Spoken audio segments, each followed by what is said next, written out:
Welcome to the What We Find in the Dark podcast, the place where we wrestle with the often difficult and deep theological questions around loss, hope, and God's presence in grief. Each week, you'll hear conversations with me, author, pastor, and co-host of the Nothing is Wasted podcast, Aubrey Sampson, and my special guests, theologians, pastors, and Christian thought leaders, as we unpack what we find in the dark, whether it be a dark night of the soul, disillusionment, disappointment, or deep grief. If you find yourself in the dark, I want you to know that you are welcome here. It is my hope that with each episode, you find a small glimmer of light. Today's conversation is with Natasha Smith. She is a grief advocate, an author, a speaker, a podcaster, and a content creative. She has a few books, one called Can You Just Sit With Me? Healthy Grieving for the Losses of Life, and Black Women Grief, a brand new book that just came out. She's a certified grief educator. She is partnered with grief expert David Kessler.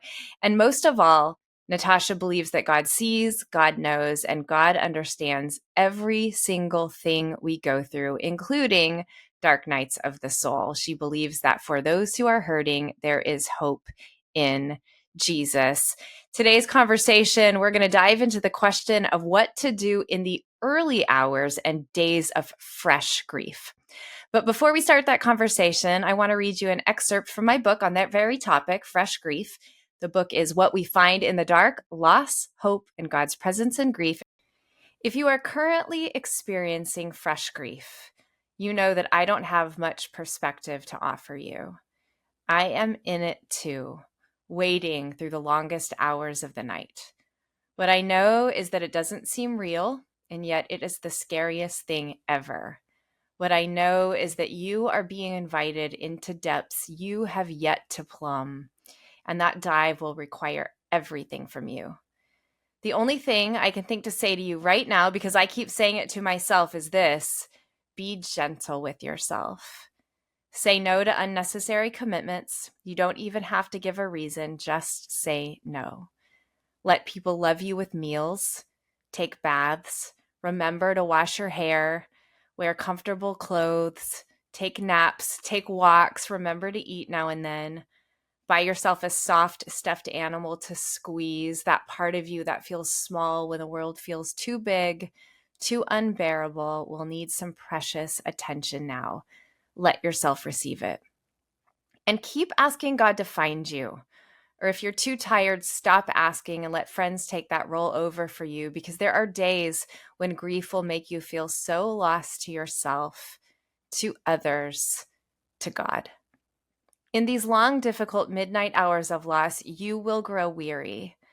You will grow tired from pretending and pushing through and proving yourself and managing your pain. You will barely remember to shampoo or even what shampoo is, and you will often not know what to do next. That's okay. Your only job right now is gentleness, self-compassion. Part of the gentleness will feel very hard, to bring to mind intentionally and often that God is with you and working in this darkest moment. That because of Jesus, our inalterable assurance is that nothing, not cancer, not death, not anxiety, not fear, not grief, not heartache the size of stars, not even the darkest of midnights can separate you from the love of God. This is easy to forget in early grief. It's not just easy to forget, it's impossible to believe and even more impossible to care. But even if you don't remember it, it's true. Even if you don't feel it, it's true. Even if you don't believe it, it's true. If you do anything else right now in your grief, may you swallow that truth that God hasn't abandoned you, because God loves you and will never stop loving you. Please be gentle with yourself. I hope that was meaningful for you as you navigate through the dark. Now, here is my conversation with Natasha Smith.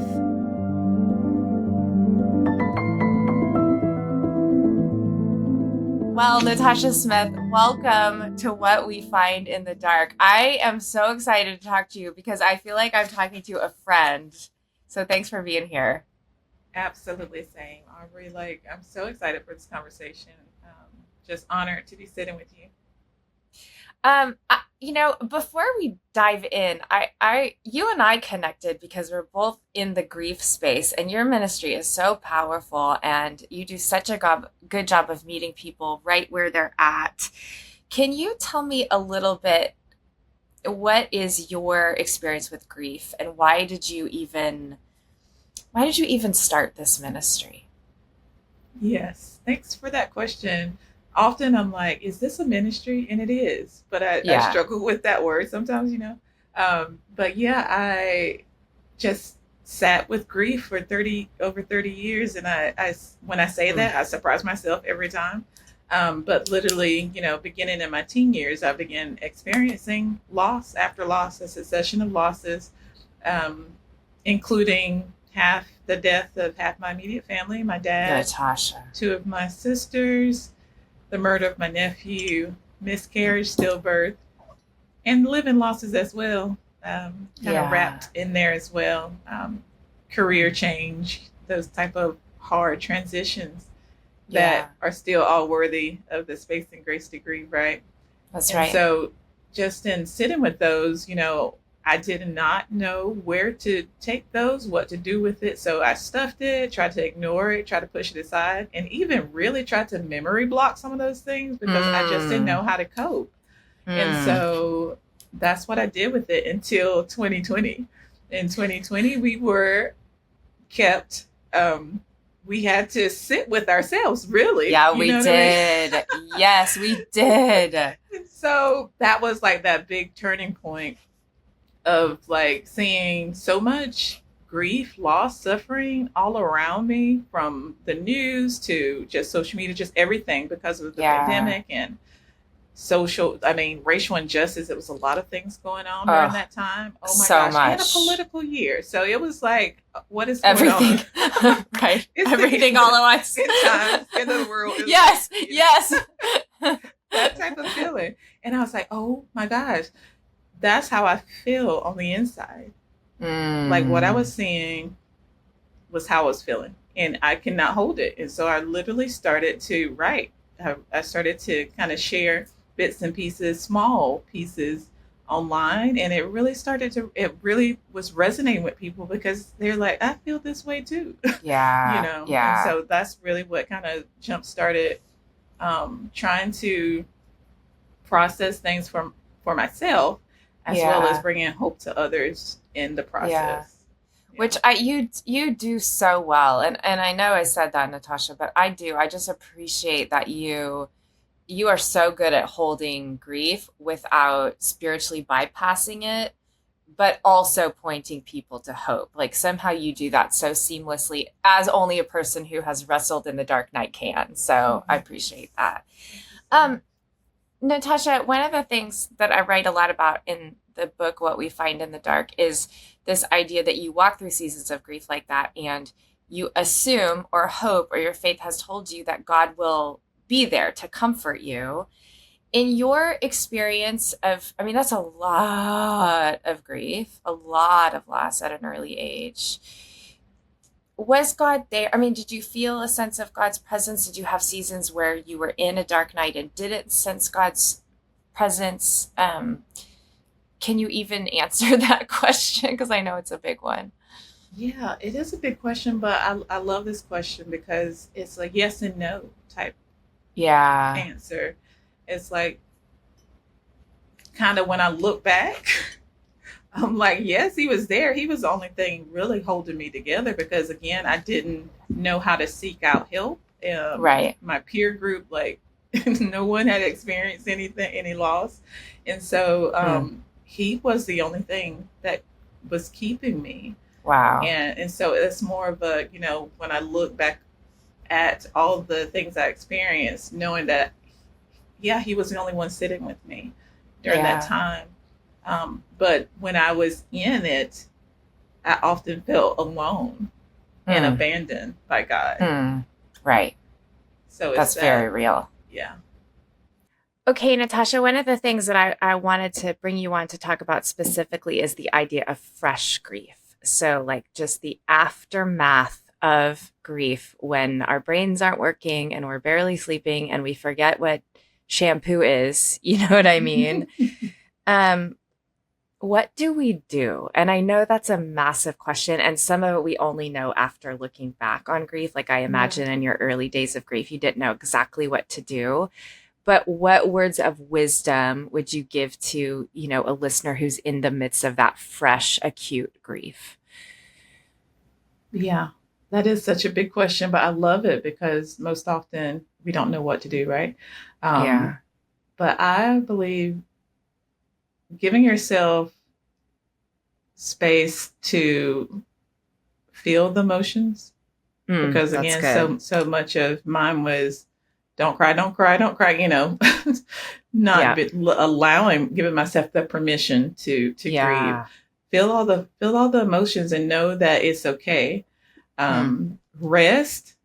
Mm. I know sometimes it feels counter to what's going on, because I know for me, I use busyness as this thing to not think about it. Yeah, But totally.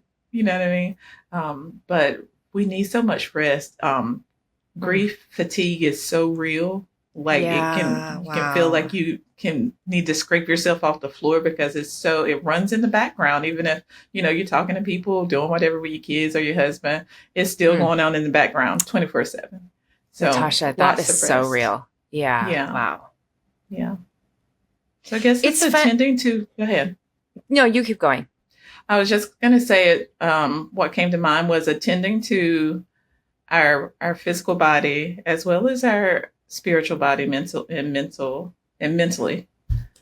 Just tending to those things during those times as we can, and maybe even allowing others to care Mm. for us.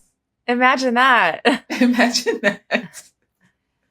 I so appreciated you say that because I think back on my most recent loss, which was my Yeah. friend Jen, and I don't think I realized how draining grief was um, until almost several months had gone Mm-hmm. by and I started to be a little less drained. And I was like, oh, I have been walking around like a zombie, but not kind of unaware of it. Yeah. And so when my body needed to rest or my mind needed to rest, I'm like you, I just kept going, just keep going, just keep going, just keep going. Even like dumb things, like just, okay, go to Target, go to Costco, go to like, Yeah. instead of, well, maybe it's okay if you ask someone else to go shopping for you, or you order your groceries via delivery service because you need to lay down on the couch right now. And I think that's such good advice because sometimes it is hard to even it's hard to honor that reality of the grief that it is hurting your physical body. And like you said, just always there, taking your energy. I love that. So feel your feelings. I wrote this down because I thought it was so good. And attend to your own needs or have someone else do it. Um, Right. that brings me to a question I wanted to ask you, which is what does it look like to grieve well? Like when you say feel our feelings, what does that look like and how do we do it? Yeah. I think again, just to be able to sit with our emotions, I think is one of the biggest things. Sitting with our emotions, being able to sit with ourselves, Jesus, and others is what Mm, I've learned. Um, and really, when I say sitting with the grief, like being able to make space for it. And that mm, is, it seems so simple, but it can be so challenging because grief yeah. needs intentional attention. Mm, Like it comes up and we feel it, but we don't want to feel it. Like in all honesty, it's like I don't have time for this, but we have to yeah. make time for it. Right. Right. Yeah. And Um, again, okay, well, I was just going to say, how do you do that? How do you make that intentional time for grief? yes. So schedule it in.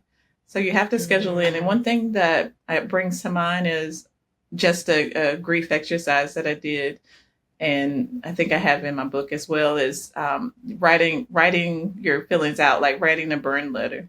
And so you can actually set a timer, like a cooking time or whatever, or a timer on your phone, to say, I'm going to take this time and write out everything that I'm feeling about this particular loss, and just let it flow, whatever words, whatever questions, whatever complaints, come up, write it out. And then once you write it out, you literally burn it. You literally burn it. And then when as you're burning it, you can say, thank you, Lord, for allowing me to release this grief. And then once it's burned, then you can write a gratitude list to fill yourself back up with gratitude. Okay, I love that idea so much, Natasha. And that you can do it around a specific thing, so you could do it multiple times. It doesn't have to be like all your grief all at once, but here's a piece of it I'm wrestling with. And I love that. I love those tangible things in grief. It's sort of like getting a tattoo in honor of someone you love. Like, just, we need to do something, because even like you were saying earlier, grief is so physical. So to write that letter, the act of burning it, but then I feel like it's so important to fill up with the gratitude. What made you think about that aspect, like the refilling part of it, as you were thinking through that process? Yeah. So it actually came from a small group from church that, for me, gave me so much freedom in my grief. It wasn't a grief group, but it was a group that allowed me to really start to process all of the grief. And so that was one of the exercises. It was really just noting all of the like huge events in your life. It could be loss. Mine was loss, but it could be just things that happen in life, and kind of rating, the pain level of those things that happened in your life, assigning feelings to those things as well. And just being able to write and burn and filling up. And it really it's really scriptural, which I can't remember what scripture it is, but it's like when, I think it's like when you're releasing, and you don't want like the enemy to come back and find the house empty. So it's that refilling. So yeah. So that's where it kind of comes from. Yeah, I absolutely love that idea. Also, side note, that's the best kind of small group. The one, it's not necessarily a grief group, but you can hold each other's grief and pain and real stuff. So that's a whole other conversation we can have about what makes a good small group. It's good. Natasha, from your experience, speaking of small groups, speaking of churches, what makes it hard to grieve well in our culture, and what makes it hard to grieve well in churches, especially? Yeah. I love this question. Grieving, makes in culture, it's hard to grieve because of how fast paced we are. Again, we don't have time, and that's what really influences us and the way we grieve as well, right? Because we don't have time, and we can just take like a traditional or regular work, corporate job or whatever job. You have a loss in your family. Oh, okay. We'll see you in 3 days. Totally. It doesn't allow time to grieve. And so that mentality we place on ourselves, like, okay, I guess I got to get over it. And then even too, even personally in my life, when there is a loss or has been a loss, and I had many losses, but when the person died and then you have the funeral, that was really your time to grieve. And then it's after that, won't really talk about it. And I guess everybody's good. And so it's really like, right. Totally. It's this fast pace, get over it, move on. The world is still turning. So should you, sort of thing. And unfortunately, I believe that this seeps into our churches. Yeah. Like, we don't have time to tend to the bereaved family. And I say bereaved because it's the craziest thing. Like, growing up, we would pray, like we would have a prayer meeting on Wednesday nights. Yeah. And we would pray for the bereaved family. And I was like, oh my gosh, bereaved family so many people die in their family. I didn't know what bereaved meant. Oh my gosh. That's amazing. You're like, this poor family. Yeah. For one, they were saying like bereaved, so they didn't put the ed on the end. So I was like, the bereaved family. Oh my gosh, we are praying for them. Add that to my prayer journal again. Yeah. That's amazing, Natasha. Yeah, but again, I feel like culture. We allow Yeah. culture to seep into our churches, and we don't have time to tend to the Yeah. hurting. And it's like, isn't this what we're supposed to be doing? Tending to the hurting Mm, in our mm, churches, but we don't make yeah, time for it. We we don't. really don't. Yeah. I do think about that a lot as a church leader. Like, Yeah. even we don't make time for it. And then we also don't, there's not even spaces in our like corporate worship. I mean, some churches do, but I think generally in the West, we're not like, okay, let's pause now to sing a lament song, right? Let's pause and remember those who are no longer with us. Like we just don't, it's not a part of our regular liturgies or rhythms or whatever. And partly it's because you're thinking to yourself, well, a new person coming to church isn't going to want to walk in and be depressed. We need to sing the happy songs and the tell the funny stories. But I think we're being malformed by not also stopping to take the time and as much time as you need to pray for the bereaved family, to sit with the bereaved family, to honor those who are hurting. Because you're right. I mean, like at the end of the day, most people sitting in our church pews or next to us in our office cubicles are carrying some kind of grief. It may not be acute, but it's part of their Yeah. story. Oh my Mm, gosh, I love that so much. Like I totally want to reach through the screen and give you a hug. Like literally, like that is such a burden on my heart for yeah. corporate worship to incorporate these things because you Yeah. just think about the statistic, 2.5 million people die in the US every year, just the Wow. US alone, leaving on average 5 to 7 Oh, grieving people. So wow. yes, like you exactly like you're saying, look into our left and right in our congregations, somebody is grieving. So to not Yes, address it even in the larger group corporate worship, I feel like it's a disservice you're right. to all of us, really. So I love that you brought that up so much. Yeah, and I also, I know this is a whole other podcast, but people Yeah. leaving the church and Mm. part of it's because we haven't honored people's pain. So I know that's not the only reason, but it is I think a very significant thing that we could begin doing. And it's scriptural. Like this is the whole Bible is people suffering and people in pain. This is a little bit connected to what we're just talking about, Natasha, but what do you think keeps us from grieving the way that we need to? Time is obviously a piece of it. What Mhm. else is it? I think shame as well. Um, Talk about that. yeah, so shame, and again, depending on your background or different influences, you can feel like, I shouldn't be sad Yeah. Yeah. or I shouldn't be sad for this long. Still sad. Yeah, Totally. still Yeah. sad, right? What's wrong with my faith? Something must be wrong with my faith, Mm. because I'm grieving, so it's so to me, I feel like that part is weighs heavy on Yeah, it believers. does. Hey, friends, I know this conversation is deep and at times heavy. And I know you may be walking through your own journey through grief and loss or a dark night of the soul. I wanted to offer you some resources from Nothing is Wasted as you navigate the dark. One resource that may be helpful in those seasons of darkness is our curated pathways. At Nothing is Wasted, we understand that every pain point, grief, infertility, divorce, fostering or adoption, sexual betrayal, or any other trauma comes with unique challenges. That's why we've created these curated pathways. They are hand-picked collections of resources designed to help you feel seen, understood, and equipped as you navigate your healing journey. Go to nothingiswasted.com/pathways and see all the current curated pathways we offer, and be sure to keep checking back as we add more and more.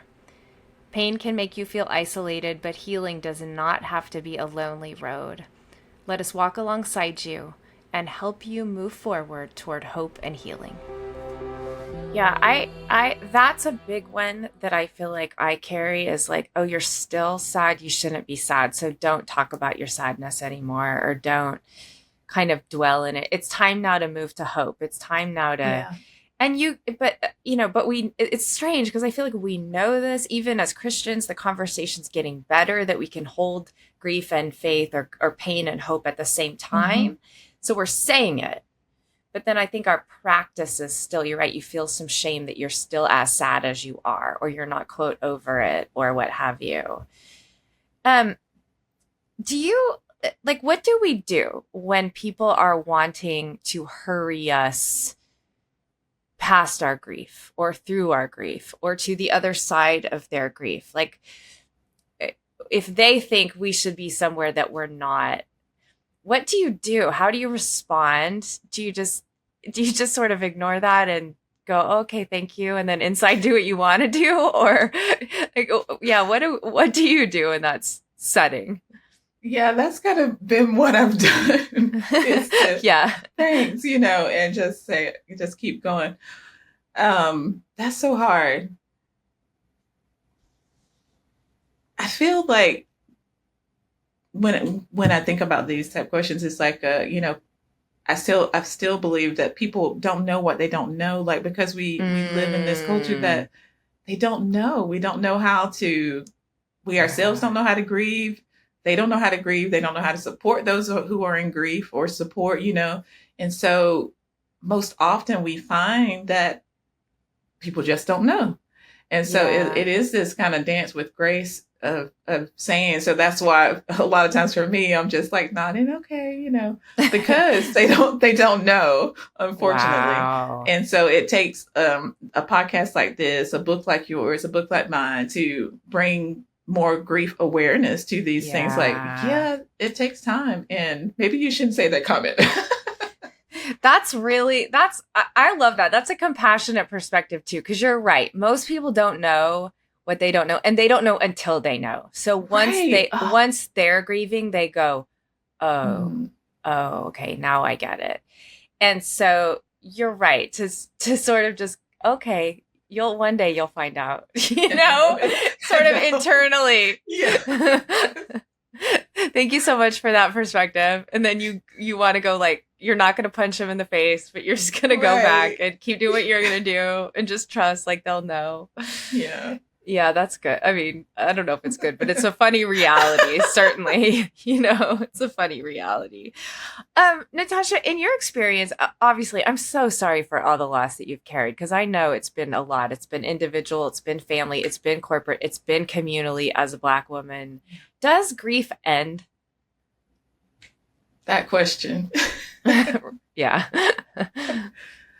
I believe it does. And I say that because I know it's a lot that floats around in the grief space that says grief doesn't have an expiration date, but it does. It does for those who are in Christ, who that's right, are believers. That's where I have to take it there to say, I have to live in light of eternity. I have to believe that the Bible is real, and what God says, that at some point there will be no more tears and no more pain. Right. I have to believe those words. And so I have to say that grief does end. However, we're here, so we're here in the here and now, and the here and now is that grief is with us, and it's a part of this broken world that we live in. And so we're going to be carrying those type of things: pain, sorrow, loss, grief. We're going to be carrying those with us. I feel, until we meet Jesus. That's right. Yeah. And Jesus can do anything. He's our miraculous. He can do anything, and he can be like, okay, Aubrey, Natasha, no more grief. And you're good. You're good, girls. Before heaven, we're good. And we're like, oh my gosh,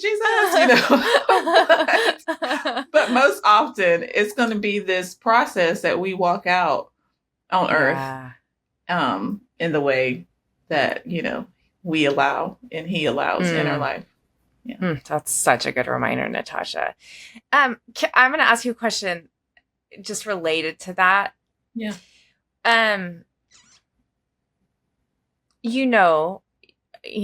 We'll just be very real for our audience. Especially, I think, in acute grief and the amount of loss you've experienced, sometimes it is just really painful to go, okay, God, you promise these things. You promise one day no more tears. So I'm clinging to it, but I am not really sure if I think this is true. It doesn't feel true at the moment, but I'm choosing to believe it's true. How have you held on to your faith in those seasons where it almost felt impossible to do so?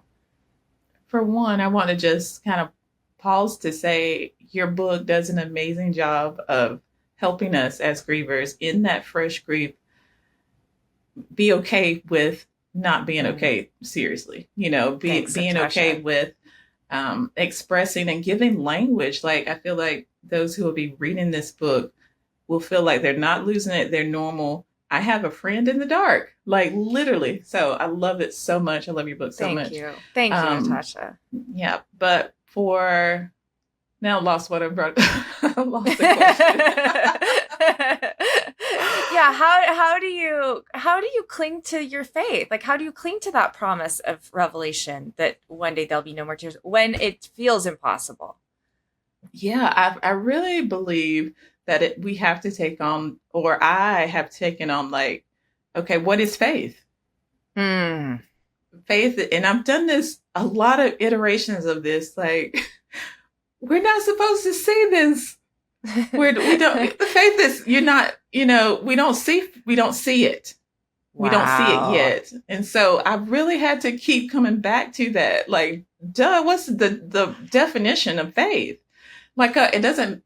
It's, I'm not going to see it or feel it right now. And Wow. that's cool because I don't. Right. That's and, okay. and Okay. I yeah. get it. Yeah. So it really is that Mm, trust. I guess it's that trusting mm, that what he said is going to come to pass, even though I can't see it, feel it, touch it. Don't even feel like I believe it right now. But mm-hmm. somehow a inner knowing, it has to be the spirit, you know, Yeah. Yeah. Yeah. that's keeping us deep down, an inner knowing, like Yeah. God is gonna do something to make it all right. Oh, that's so good. And that's faith. I mean, I think And that's that's just such faith. a good Yeah. reminder. That's faith. Yeah, that's it. That's the work of faith. That's faith. That's the invitation. Okay, I know you have done some work with David Kessler and he's a Mhm. grief expert out there in the world. One of the things he talks about, and others do too, my book talks Yeah. about this as well, is how you talk about this as well, how grief causes our soul to expand. Hmm. Which is kind of a strange concept, but I do think it's true. Kind of in the same way that people who have known grief just have some depth and some gravitas and some compassion that you didn't have before you walk through grief. How can we allow that to happen? Because I do think grief gives us a choice. You can sort of shrink in and say, I'm done, I'm isolating, I'm over everything. Nope, I'm out, peace out, or we stay open and the spirit of God allows grief to expand our souls. How do we allow that to happen? I want to say at first we have to give ourselves time and space, because I can't Mm, sit here and say, like, I'm just like, yes, Lord, expand, expand my soul, at the beginning. It's taken me a long, long time, actually, you know what I mean? And yeah, so I really just want to be real and make that, like, bring awareness to, it takes time sometimes to get to that place to, like, okay, Lord, like, mm, I'm sensing something, and I'm yeah, open to it and I'm available to it. mm, And I think that's where I had to get to a point, because I was like battling with, and sometimes I still do, with like bitterness and totally, apathy, totally. like, what is going on here? And so getting to the point, like, okay, Lord, I know that there is hope in you, Mm, I can view these things in light of eternity. Like, I want you to do a work in me. We can't mm, ask those questions, like, we can't say that until we get to a point where we are, like, we no longer have what I kind of talk about in my book, like that flat brain syndrome of, like, I have spiritual amnesia. I don't even know who God is. yeah, Is he yeah, real? We have to get yes, kind of over that little hump to say, okay, God, you are who you say you are. Yeah. So, what is this working in me? What am I to do now? What's the next right thing to do here? And I feel like, That's so it good. takes kind of getting over those humps first and foremost before we can even kind of allow him to work in us. And yeah, what do we do next with this? I appreciate that because you're right. There is, I'm talking about the soul expanding in grief. There's a season in grief where you're like, I don't care. I don't want my soul to Yes. expand. Like, I'm just mad. Like, my person died or I've experienced this loss. I, like, the weight of the loss is heavier than a concern about my soul expanding. So I Yeah. appreciated you said that. Like, that takes time. And it's Yeah. okay for you, if you're grieving, listener, to take as much time and space as you need. One day, you may get to a place where it's like, okay, Lord, I'm ready for you to expand my soul. I'm ready for you to do something here. But it's okay if that takes a while to get there. Yeah. Yeah, that's good, Natasha. Natasha has mentioned her book a couple times. We'll put the link in here. And I want to ask you about your new book in a little bit, but she has a beautiful book called Can You Just Sit With Me? Healthy Grieving for the Losses of Life that came out of that season she talked about in 2020. So, well, actually, it came out of your whole life, but the Right. book itself Yeah. was ignited in 2020. So good. Yeah. Okay, you just said something that I love, spiritual amnesia, because we know that grief and dark nights of the soul just simply bring about theological questions, period. Who is God? God, are you real? Why do you allow suffering? Like some of these uh, hard questions that are kind of impossible to answer. But what do we do with those as they come up? Yeah. So I love this because just bringing awareness to that, wrestling with our faith, wrestling with these questions, it's all natural and it's normal. Yeah. But what do Yep. we do with it? I just love to say to bring it at the feet of Jesus. Or even Mm-hmm. if you're able to, you know, study, because for me it was studying the word for myself. Yeah. Like, what does the Bible say about grief? Oh my gosh, grief, loss, death, dying, suffering, sorrow is so threaded in the Bible. It's It's the not whole new. Bible, It's the whole right? Bible. Yeah. And so, because again, not hearing much about it, even though I grew up in Mm-hmm. church, I didn't hear much about it or how to Yeah. do it and all those things. And so, so if you're able to study the Bible, just to kind of ground yourself in what you believed or um, thought you believed at the time, seeking even counsel from a friend who may Yeah. know more. Like I would contact Aubrey, a Bible teacher, to, what do you think about this? So, those sort of things, and surrounding yourself in community as well, Yeah, to that's help good. with the wrestling, like someone that I you think that's trust. so good. Hey, friends, I hope you are finding this conversation to be a little glimmer of light in your darkness. I am honored to tell you about the ministry behind the What We Find in the Dark podcast, and that's Nothing is Wasted. At Nothing is Wasted, we've learned something crucial. When you're in the dark, it's almost impossible to find your way out alone.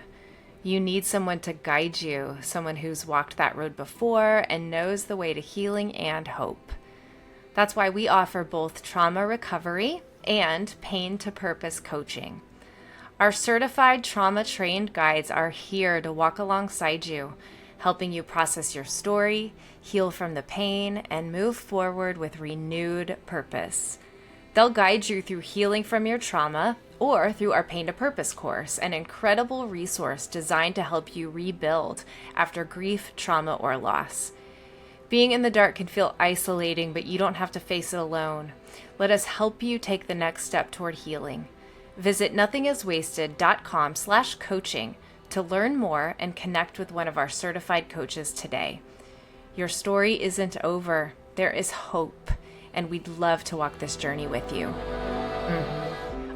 Yeah, you're exactly right. And like, I love how you started that answer by saying just it's normal. Like, let's also normalize it for one Yeah. another. I think we think it's bad if we're questioning. And again, it's so funny to me because I feel like culture is changing.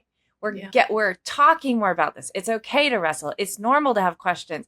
But I think when you're really walking in it, and when the questions are deep, and all of a sudden this faith that you have um, put your faith in for the long run, suddenly that feels like it's on a precipice or kind of a shaky scaffolding. Like, it's one thing to know it's okay to question, and it's another thing to actually have really deep questions. And so to put them at the feet of Jesus, like, I think for us to remember, we have a God who welcomes our questions, wants our questions, likes to actually wrestle with us, because that means we're drawing near, right? The worst thing I think you can do is walk away from the questions. But to draw near to God with the questions, even if it's ugly, even if it's you're yelling or whispering, like, God, I literally, I don't even know if you're hearing me when I pray to you anymore, but here are my questions. Can you show up in them? You're right that biblically, like, we have a God who meets us in those places and transforms us in those places. Yeah. And it may take a minute. Like, sometimes if you are in a dark night of the soul and God isn't showing up, some of the work is just keep asking, keep asking, keep asking, keep waiting, and God will show up. And I love that you brought in the community too. Like, we don't have to do this alone. Go to people who maybe have some, like, a lot of faith energy at the moment, or that have, have walked through grief too. And they get it. Like, you won't freak them out. I think that's that's so helpful. Okay, Natasha, this is something I think you're so good at, but what beauty can be found in the process of grieving? Yeah. So much, there's so many things. And sometimes I know it's hard for others to hear that sometimes, especially in fresh grief. But what I like to say about that is, like, if you're able to look to those who have gone before you in experiencing this, loss and tragedy, trauma, all those things, find someone that's ahead of you who is able to say, yeah, there is beauty on the other side, and kind of let them hold your hand and kind of trust and believe, like, okay, but that's, they experience those things, so maybe I can experience some beauty as well. So that's good. Yeah. So, I mean, more patience, more empathy, more compassion, gosh, just a heart for others that you would not even believe, Yeah, that's so true. That radiates from you, by the way. I just see it all the time from you. Oh. Okay, Natasha, related to that, how can we grieve well with other people? So how can we be the people when the hurting person comes to us? We like you said, can you just sit with me? Like, how can we do that with people who are grieving? Yeah, I believe just listening is one of the biggest things, and as well as one of the hardest things, is to listen to others. And when I say listen, I truly believe, like, more listening with our heart than our head. And I think when we do that, and when we're able to do that, I think we might have even more helpful things to say, because I know a lot of people are like, I don't know what to say. I might say the wrong thing. And sometimes we do, right? Because we don't know. But when we listen more with our heart, I believe we're able to probably say even more meaningful things that would resonate with them or give more comfort to them at the time. And I feel like when we able to sit with someone and listen with our heart as well, we're able to almost be in their shoes, so to speak, like trade places with them to really understand, like, how they're feeling right now. Oh, that must be hard. We're able to affirm and witness their grief. Oh, that's so good. Can I ask you that? Like, how do you, if you catch yourself listening with your head and you're like, oh, I need to switch to my heart. Like, I think I'm probably a heart listener, but I know we have a lot of head listeners on here. Yeah. How do you do it? I feel like it's going to sound funny, but, like, have you ever caught your spouse, like, they're kind of just nodding out, like, yes, totally. I think that's a good example. It's a great example. Like, it's not totally in tune with what is being said, but, like, you hear words, but if you needed to regurgitate it or repeat it back to them, you don't know exactly what they said. So that's more so what I'm saying. That's the way That's so good. You know what's funny about that, Natasha, is just yesterday, my husband was telling me a story about a barn, and I woke up this morning going, I don't think I heard a word he said about that. I have to ask him about that again. I was not listening with my heart to He was him. not listening. Oh man. Oh, that's good. I like that. Listen with your heart is like really listening with Yeah. empathy and actually Yeah. to hear. Yeah, that's Yeah. good. Natasha, on the other side of that, what do grieving people teach us?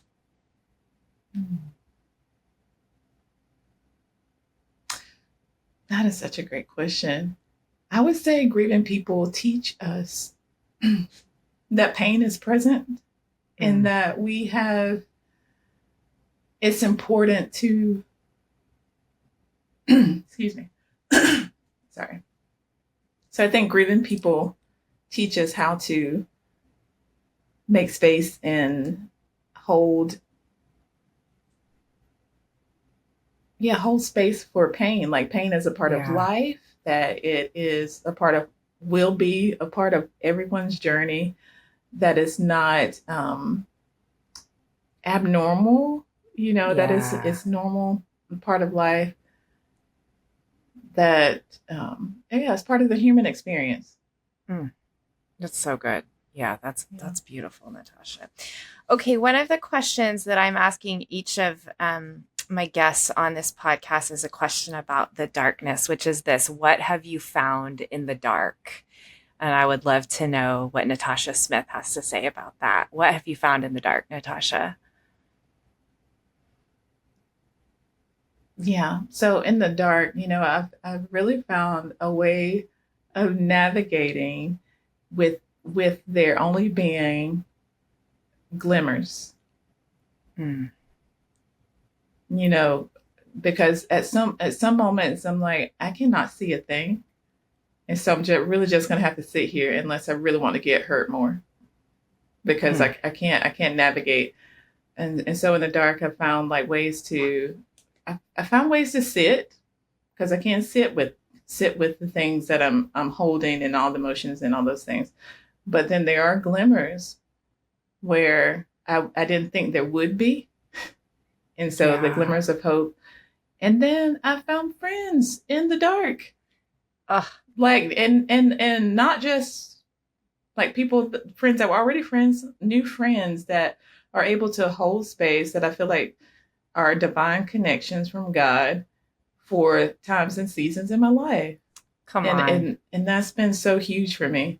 And um and then finding Jesus to be there with me every single time. Yeah. Even when I thought he wasn't there, I've asked that question, like, God, where were you? And he Mm. showed me, Mm. so that has been obviously the biggest thing, that he is Yeah. always surrounding, covering us in those dark places. And that's what I Ooh, personally found. Yeah. you're making me bawl my eyes out, Natasha. That's Well, look, so beautiful. Beautiful, beautiful, beautiful. You have been a friend to me in my grief. So thank you for being that friend and in the same darkness. here. I really Yeah. appreciate it. Okay, you have a new book that came out, and I want to give you a chance to talk about it because I think it is incredible. Came out in February at this Yeah. point. So tell us a little bit about it. Thank you so much for just allowing me to talk about it a little bit. So, Black Woman Grief, a guide to hope and wholeness. So excited about, because it is a book about the grief that Black women experience. Yeah. And why it's so important is that some may say, like, well, why would you need a totally book like dedicated to Black women when we all experience grief? Yeah. And the answer to that is that yes, grief is universal to us all. We know that, right? Everyone will experience grief, loss at some point in their life. But for Black women, there are some specific losses and specific grief that we face that needs space.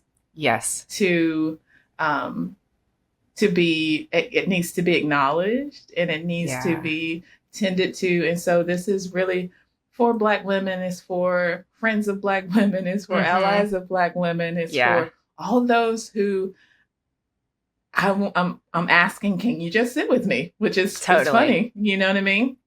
Yeah. But it's asking others, can you just sit with me? Can you sit with us to kind of acknowledge, like, yeah, that was wrong, girl. You know, that was wrong. What was done to y'all, you know? Yeah. And so it's opportunity for Black women to have this space. And I'd like to say that it's a conversation starter. It's a way of witnessing the grief, a way of bringing it all to Jesus too, you know. Yeah, that's right. To say, like, you know, Jesus, he still sees you. He sees us in the things that are still happening in our country, you know. And it's like, you know, he saw us then, he sees us now, and there's hope, and we can grieve. Yes, we can grieve all the things and still have hope. And so it is a love letter of sorts to Black women. It is a beautiful book. I had the chance to read it and endorse it, which I feel very honored, by the way, especially as a white woman, to endorse it. But it's powerful. It's necessary.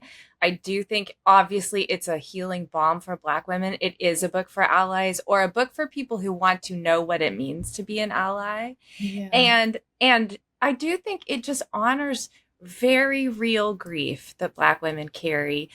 And if that hasn't been your experience, you will still feel honored in your pain by reading it. So I'm so excited. We'll make sure the link is where it needs to be. But I love it, Natasha. Thank you for writing it. So much. Thank you so much. Okay. Where can our audience find you, follow along with all the amazing things you're doing?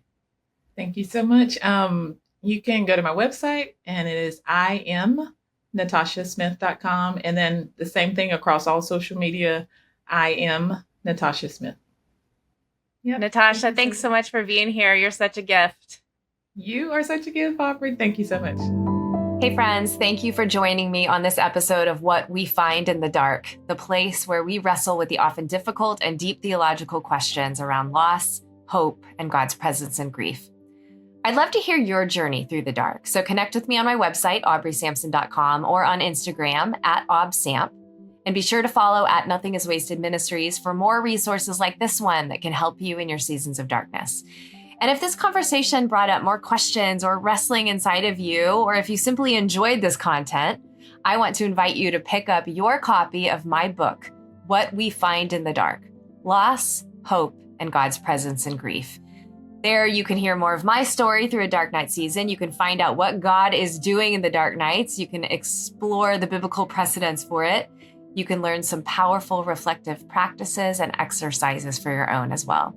It's available on Amazon or wherever books are sold. I'm so grateful for your presence in these conversations, and I am praying for you as you learn to walk through the dark while holding on to hope. Grace and peace, friends.